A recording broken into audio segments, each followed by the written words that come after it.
everyone, today I'm back with another little wacky wheelie Tamiya truck. And this time we'll be going 4-wheel drive with the Tamiya GF01. But before we talk about this truck here, we do have to talk again about the original W02 Wild Willy 2. So the original Wild Willy was based on a completely different chassis with a licensed Jeep, Willys Jeep grill.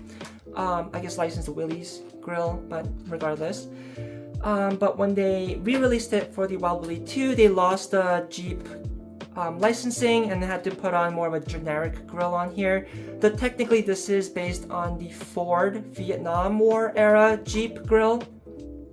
It just doesn't have any licensing on it. So essentially became a generic Tamiya body. And to kind of remedy that, Tamiya released a couple licensed bodies for the W02 Wild Willy 2 platform, and those were the Suzuki Jimny SJ30, put a picture of it somewhere here, as well as the Volkswagen bus, I think it's Type 2 bus, put a picture of it somewhere here. And those are fun little cars. And it's very cool to have licensed bodies for these trucks because it is a very weird proportion. They're very short, not very wide, and the bodies themselves have to be a little bit deformed to get that comical, cartoonish proportion.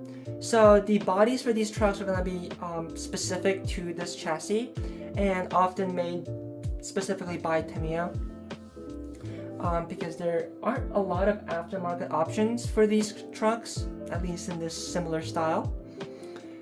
So that was nice to have a few options, though unfortunately both the Jimny and the bus are both discontinued, and I believe the bus is a little bit more rare than the Jimny. The Jimny you'll still be able to find clear bodies laying around here and there for a reasonable price. The buses expect to burn your wallet because they're very, very expensive and very, very rare. But with that said, for the VW bus, I think it was perfectly fine being on a 2-wheel drive chassis because that was a 2-wheel drive vehicle in real life. But for a Jeep and the Jimny, which are very famously 4-wheel drive vehicles, it seemed kind of wrong to keep them on a 2-wheel drive vehicle, which is why Tamiya, much later than the W02, came out with the GF01 4-wheel drive platform. And they debuted this truck with the FJ40, technically FJ45 body, which is also a very famous 4-wheel drive vehicle.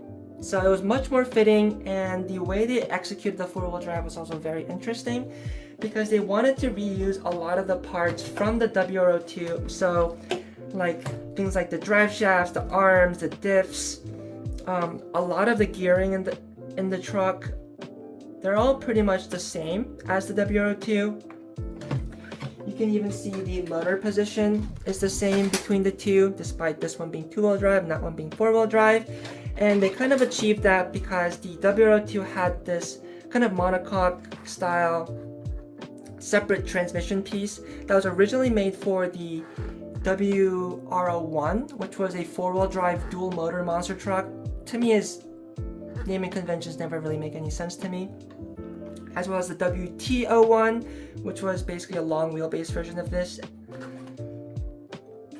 Whereas the GF01 has a more monocoque integrated gearing, transmission, kind of hybrid piece. So the motor sits in the middle and there's a set of gears going to the back and a set of gears going to the front. So it's a very unique 4-wheel drive system, not using any separate drive shafts or anything, which is kind of cool. And then also pretty neat to be able to reuse some of those parts from the original W02. So that is pretty neat. A lot of the details about this truck, I actually did a full in-depth review of this truck on my channel. It's way back, and then the disclaimer always is my voice is gonna sound a little different, so just gonna have to deal with it. But I think it's a pretty good review that I did back then, so if you want to check out a full review of the regular GF01, check that out. I'll also I'll maybe link it in the end of this video and also in the description. But this one in particular is one that I've built based on the GF01 CB, which is the comical buggy version. And similar to the W02 CB, there's similar changes to it. So it comes with oil shocks, which the regular one will come with friction shocks, as well as the wider A-arms for a little bit more stability, which is very, very nice. And then, of course, the iconic blast pipes in the back. And then this one is based on the comical Hotshot, as you can tell by the livery. So we'll also have these cool little side steps back here. Supposed to emulate the battery hold downs on the regular Hotshot, but with this body on it, it kind of becomes a convenient little side rail, and then as well as kind of a motor guard, which is kind of cool. And you can see mine does look a little bit different. So the body came off of a regular GF01 FJ. It was the pre-painted red version. And I just simply modified and placed the comical Hotshot decals on there, and I think it turned out pretty well. I'm actually pretty happy with how it looks. I'm normally not a big fan of the Hotshot, but the livery I think is kind of neat, especially on this FJ body. I'll also put the little flags on there.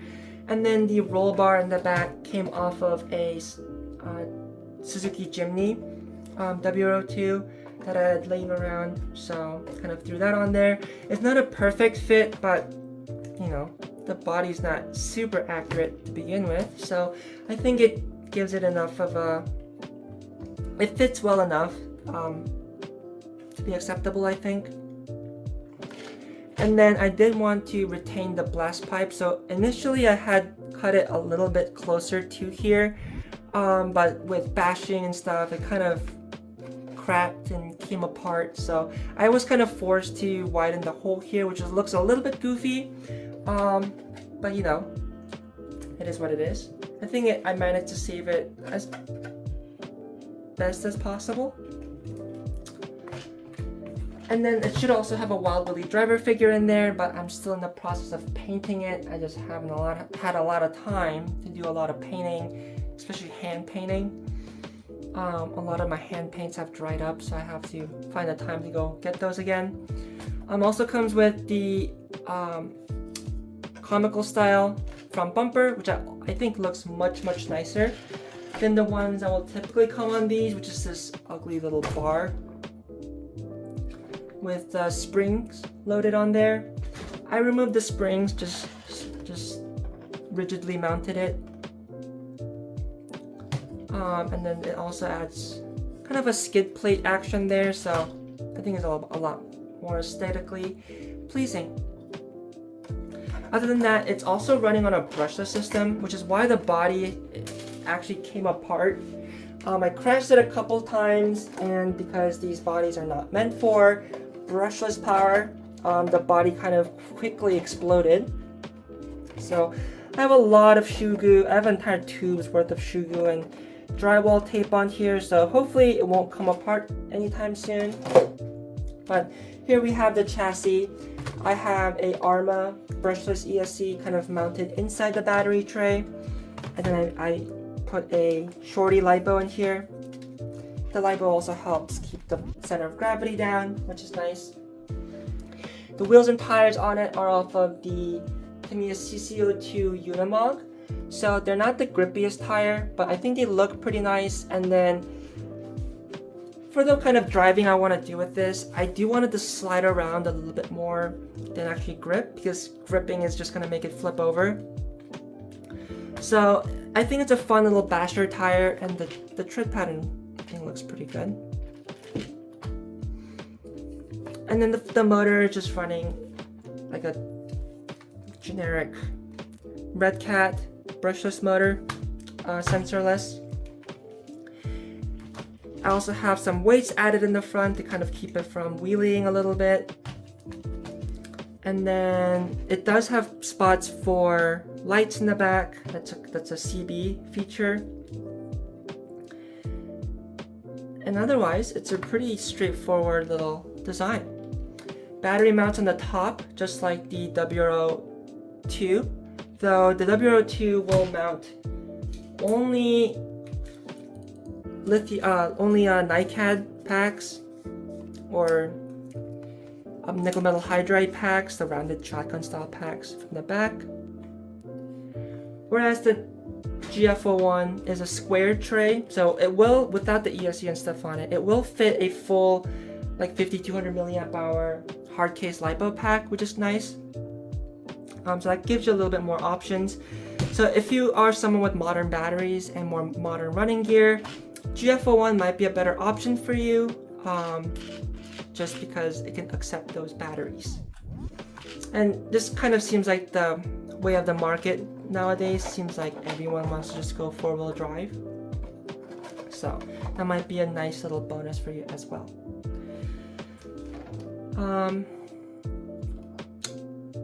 I guess all there's left to do with this one is to run it and then do some closing thoughts.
So I didn't go too in-depth with this video because I did do a review of this truck previously.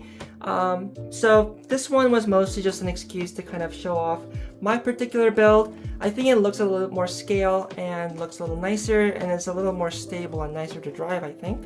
And as you can see, even with the smaller wheels, it's very, very fun to drive.